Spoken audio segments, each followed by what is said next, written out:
পশ্চিমবঙ্গের বর্তমান মুখ্যমন্ত্রী শুভেন্দু অধিকারী যখন প্রশাসনিক ক্ষমতা হাতে নিয়েছিলেন, তখন বড় বড় আর্থিক প্রতিশ্রুতি আর উন্নয়নের সুবাতাসের আশা তৈরি হয়েছিল। কিন্তু আজকের বাস্তবতা কি? সরকার পরিবর্তন হয়, ক্ষমতায় নতুন মুখ আসে, কিন্তু প্রশ্ন থেকে যায় একটাই: সাধারণ মানুষের রান্নাঘরের হাঁড়িতে কি তার ইতিবাচক প্রভাব পড়ে? প্রতিশ্রুতি অনুযায়ী টাকা মিলছে না, বিভিন্ন সামাজিক সুরক্ষার তহবিল আটকে থাকছে, আর আমজনতা গুনছেন অপেক্ষার দিন। রাজনীতির শীর্ষস্তরে সিদ্ধান্ত হয়তো তৈরি হয়, কিন্তু সেই সিদ্ধান্ত কি সাধারণ মানুষের বাস্তব সমস্যা মেটাতে পেরেছে? আজ রাজনীতির চটকদার স্লোগান সরিয়ে রেখে আমরা করব একটি সোজাসাপটা রাজনৈতিক ও অর্থনৈতিক বিশ্লেষণ। ক্ষমতায় আসার আগে বা বিরোধী আসনে থাকার সময় যে দাবিগুলো তোলা সহজ, মুখ্যমন্ত্রীর চেয়ারে বসে তার বাস্তবায়ন কিন্তু একেবারে ভিন্ন এক রাজনৈতিক পরীক্ষা। আজ রাজ্যের সাধারণ মানুষের অভিযোগ, বিভিন্ন জনকল্যাণমূলক প্রকল্পের টাকা বকেয়া পড়ে থাকছে। যে প্রতিশ্রুতিগুলো নিয়ে বর্তমান রাজ্য সরকার এগোতে চেয়েছিল, প্রশাসনিক জট কিংবা বাজেটের অভাব থেকে তা আটকে রাখা হচ্ছে। মুখ্যমন্ত্রী শুভেন্দু অধিকারীর প্রশাসনের মূল দায়িত্ব ছিল সাধারণ মানুষের কাছে এই অর্থ পৌঁছানো নিশ্চিত করা। কিন্তু রাজনৈতিক বিশ্লেষকদের একাংশ মনে করছেন, নীতি নির্ধারণের জায়গায় একটি বড় ধরনের কৌশলগত ভুল থেকেই যাচ্ছে।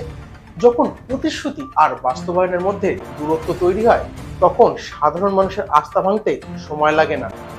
এবার আসা যাক মূল অর্থনৈতিক যুক্তিতে।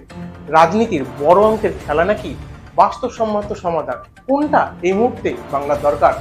সরকার হয়তো ঘোষণা করতে পারে বা ভাবতে পারে নির্দিষ্ট কিছু শ্রেণীকে মাসে ৩,০০০ টাকা করে আর্থিক সহায়তা দেওয়ার কথা, কিন্তু বাস্তবে দেখা যায় বাজেটের ঘাটতির কারণে সেই টাকা সবাই পান না, বা জটিল শর্তের কারণে তা আটকেই যায়।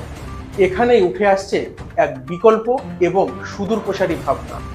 ৩,০০০ টাকার মতো বড় প্রতিশ্রুতি দিয়ে আটকে রাখার চেয়ে রাজ্যের প্রতিটি দরিদ্র বা মধ্যবিত্ত পরিবারকে যদি অন্নপূর্ণা প্রকল্পের অধীনে নির্দিষ্টভাবে ১,০০০ টাকা করেও দেওয়া যায়, তাহলে একটি পরিবারের কাছে মাসে নিশ্চিত ১,০০০ টাকা মানে চাল, ডাল, ওষুধ বা বিদ্যুতের বিল মেটানোর একটা বড় ভরসা তৈরি হয়।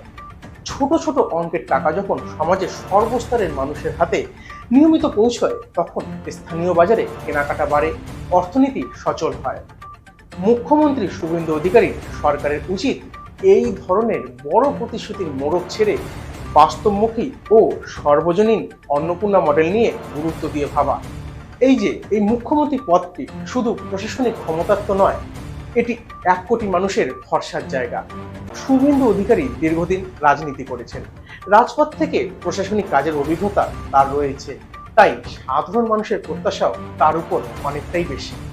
আজ যখন সাধারণ মানুষ বলতে শুরু করেছেন, আমাদের বড় বড় ব্যাখ্যার কোনো দরকার নেই, দরকার পেটের ভাত আর পকেটের স্বস্তি, তখন সেই বার্তাকে হালকাভাবে নেওয়ার কোনো সুযোগই নেই।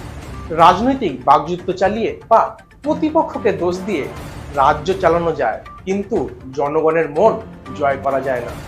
রাজ্যের নিজস্ব রাজস্ব বাড়িয়ে অপ্রয়োজনীয় প্রশাসনিক খরচ কমিয়ে কিভাবে সাধারণ মানুষের জন্য সুনির্দিষ্ট এবং স্থায়ী আর্থিক সুরক্ষার রূপরেখা তৈরি করা যায়, সেখানে মুখ্যমন্ত্রী শুভেন্দু অধিকারীর আসল দূরদর্শিতার পরীক্ষা।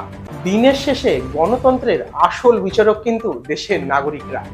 ৩,০০০ টাকার ঝুলন্ত প্রতিশ্রুতি নাকি নিয়মিত ১,০০০ টাকার সুনির্দিষ্ট অন্নপূর্ণা সহায়তা, কোন মডেলটি রাজ্যের মানুষের জন্য এই মুহূর্তে সবচেয়ে বেশি প্রয়োজন? মুখ্যমন্ত্রী কি তার রাজনৈতিক চিন্তাভাবনায় নীতিগত পরিবর্তন আনবেন? আপনার কি মনে হয় মুখ্যমন্ত্রী শুভেন্দু অধিকারীর এই নীতিগুলো নিয়ে আরো সুনিশ্চিত পদক্ষেপ নেওয়া উচিত? আপনার গুরুত্বপূর্ণ মন্তব্য কিন্তু অবশ্যই নিচে কমেন্ট বক্সে জানাবেন। আজকের মতো এখানেই শেষ করছি। রাজনৈতিক নিরপেক্ষ বিশ্লেষণ দেখতে চোখ রাখুন আমাদের চ্যানেলে। ধন্যবাদ।